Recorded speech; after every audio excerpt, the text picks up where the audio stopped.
शांताकारं भुजंगशयनं पद्मनाभं सुरेशं विश्वाधारं गगनसदृशं मेघवर्णं शुभांगं लक्ष्मीकान्तं कमलनयनं योगिभिध्यानगम्यं वंदे विष्णु भवभयहरं सर्वलोकैकनाथं।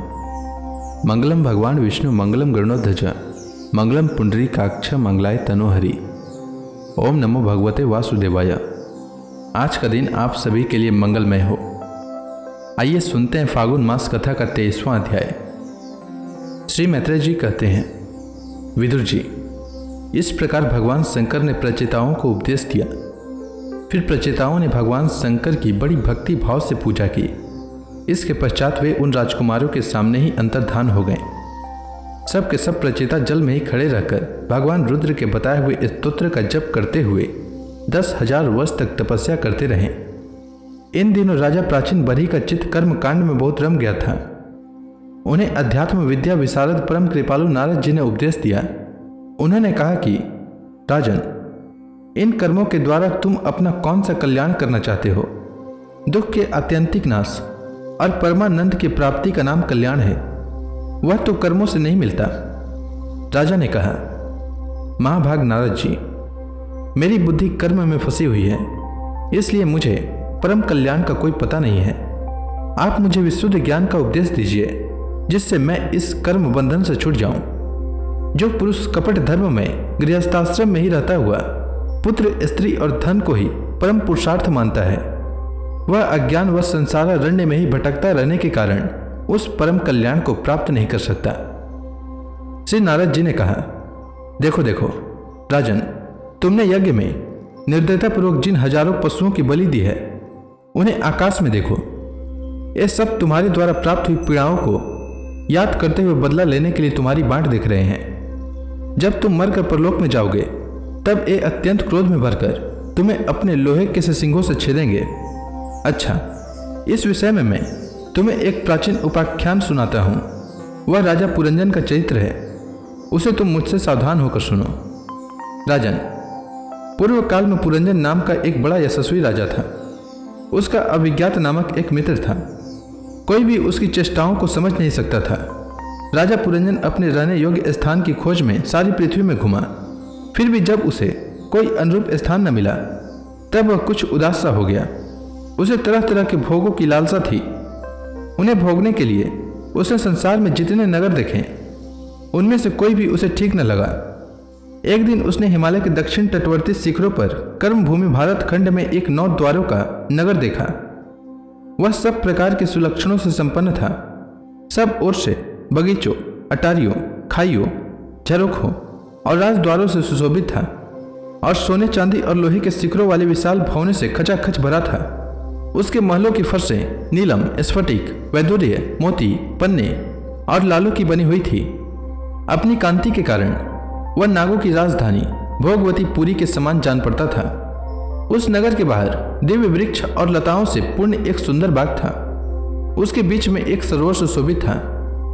वहां के वन्य पशु भी मुनिजनोचित अहिंसादी व्रतों का पालन करने वाले थे, इसलिए उनसे किसी को कोई कष्ट नहीं पहुंचता था।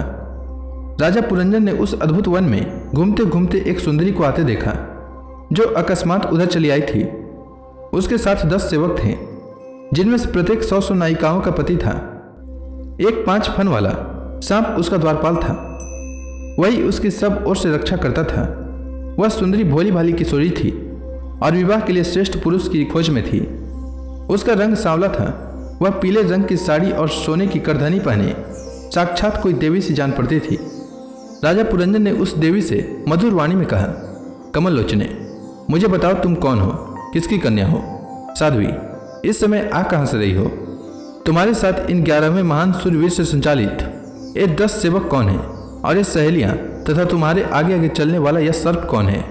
सुंदरी, तुम साक्षात उमा, रमा और ब्रह्माणी में से कोई हो। सुभगे, अगर तुम इनमें से कोई नहीं हो तो तुम कोई मानवी ही हो। तो लक्ष्मी जी जिस प्रकार भगवान विष्णु के साथ वैकुंठ की शोभा बढ़ाती हैं, उसी प्रकार तुम मेरे साथ इस श्रेष्ठ पुरी को अलंकृत करो। देखो, मैं बड़ा ही वीर और पराक्रमी हूं। श्री नारद जी ने कहा, वीरवर, जब राजा पुरंजन ने उससे इस प्रकार कहा, तब उस बाला ने भी हंसते हुए उसका अनुमोदन किया। वह भी राजा को देखकर मोहित हो चुकी थी। वह कहने लगी, नरश्रेष्ठ, हमें अपने उत्पन्न करने वाले का ठीक ठीक पता नहीं है और न हम अपने या किसी दूसरे के नाम या गोत्र को ही जानते हैं। वीरवर, आज हम सब इस पुरी में हैं, इसके सिवा मैं और कुछ नहीं जानती। मुझे इसका भी पता नहीं है कि हमारे रहने के लिए यह पुरी किसने बनाई है। प्रियवर, ये पुरुष मेरे सखा और स्त्रियां मेरी सहेलियां हैं तथा जिस समय मैं सो जाती हूँ यह सर्प जागता हुआ इस पुरी की रक्षा करता रहता है। शत्रुदमन, आप यहाँ पधारे, यह मेरे लिए सौभाग्य की बात है। आपका मंगल हो। आपको विषय भोगों की इच्छा है, उसकी पूर्ति के लिए मैं अपने साथियों सहित सभी प्रकार के भोग प्रस्तुत करती रहूंगी। प्रभु, इस 9 द्वारों वाली पुरी में मेरे प्रस्तुत किए हुए इच्छित भोगों को भोगते हुए आप सैकड़ों वर्षों तक निवास कीजिए। भला आपको छोड़कर मैं और किसके साथ रमण करूंगी? दूसरे लोग तो न रति सुख को जानते हैं, न विहित भोगों को ही भोगते हैं, न परलोक का ही विचार करते हैं और न कल क्या होगा इसका ही ध्यान रखते हैं। अतएव पशुतुल्य हैं। अहो, इस लोक में गृहस्थाश्रम में ही धर्म, अर्थ, काम, संतान सुख, मोक्ष, सुयश और स्वर्गादि दिव्य लोकों की प्राप्ति हो सकती है। संसार त्यागी यति जन तो इन सब की कल्पना भी नहीं कर सकते। महापुरुषों का कथन है कि इस लोक में पितर, देव, ऋषि, मनुष्य तथा संपूर्ण प्राणियों के और अपने भी कल्याण का आश्रय एकमात्र गृहस्थाश्रम ही है। वीर शिरोमणि, लोक में मेरी जैसी कौन स्त्री होगी जो स्वयं प्राप्त हुए आप जैसे सुप्रसिद्ध, उदारचरित और सुंदर पति को वर्ण न करेगी। श्री नारद जी कहते हैं, राजन, उन स्त्री पुरुषों ने इस प्रकार एक दूसरे की बात का समर्थन कर फिर 100 वर्षों तक उस पुरी में रहकर आनंद भोगा। तो इसी के साथ यह अध्याय समाप्त हुआ। इसके आगे की कथा मैं कल के अध्याय में सुनाऊंगा। तब तक के लिए भगवान हरि का नाम लेते रहें। तो प्रेम से बोली भगवान विष्णु की जय, श्री कृष्ण भगवान की जय, समस्त देवी देवताओं की जय।